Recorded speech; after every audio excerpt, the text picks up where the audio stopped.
about his fucking mentally ill sister. It's in an institution. I knew his other sister.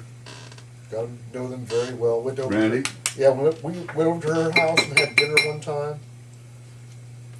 She lived right on the Arkansas River, had this beautiful view. She's a great fucking person. Loved her. She's like several years older. I never knew anything about his father.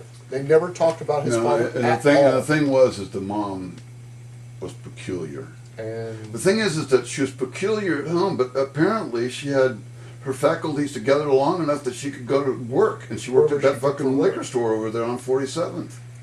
That's where she worked. Where it had the coldest beer in town. Said that right on 47th, just west of Hydraulic. But was she? Maybe she was an alcoholic.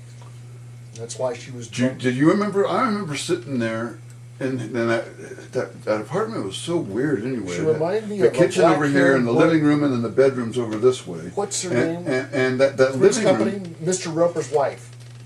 That's Yeah. but with black hair. But yeah, Floating around with those she would chiffon things. twitter back and forth, and she would be giggling, and she'd be walking through, and it's like, she reminded me of Cecilia Sebring, but an older Cecilia Sebring with jet black hair, which she didn't really shouldn't have been having black hair at that point.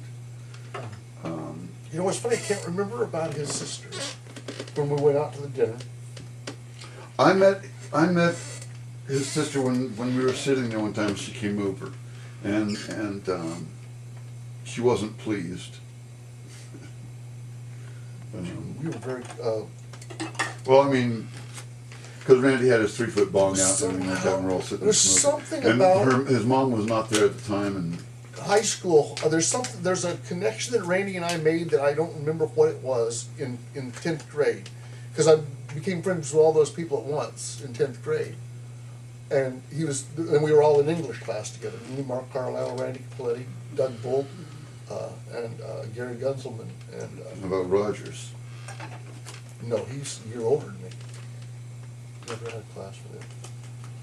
He might have been in gym class. When was it that you guys started going over to where his dad had the mortuary behind? Oh, that was in the 11th grade. Okay, that had a lot to do with it.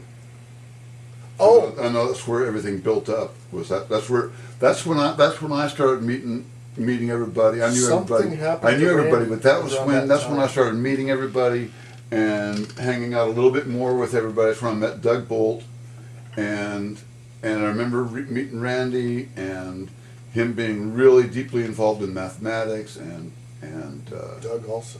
real deep. Yeah, but Randy was talking about it all the time. To me, and he was trying to explain all this fucking cosine and all the other crap that they were doing, and I told him, I said, yeah, but what if you're not involved in that? What if when you get done with all of that, the only job you can get is a fucking fry cook?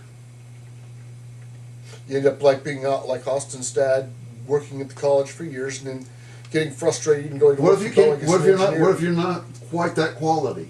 Well, he was. I understand that, but there's hundreds of people that go to college and get those degrees and aren't quite that qualified. Now they can go teaching at Well, you get a somewhere else, BA, perhaps, but you're not going to, huh?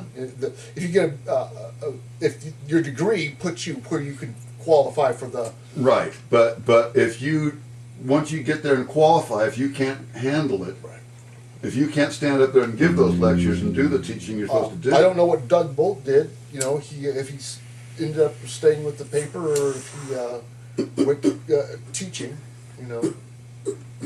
I have no idea. I ran into him once in the 80s, just before I moved Is he out on of my Facebook? apartment. No, I've never looked for him. There's a lot of things I never look for, and they're probably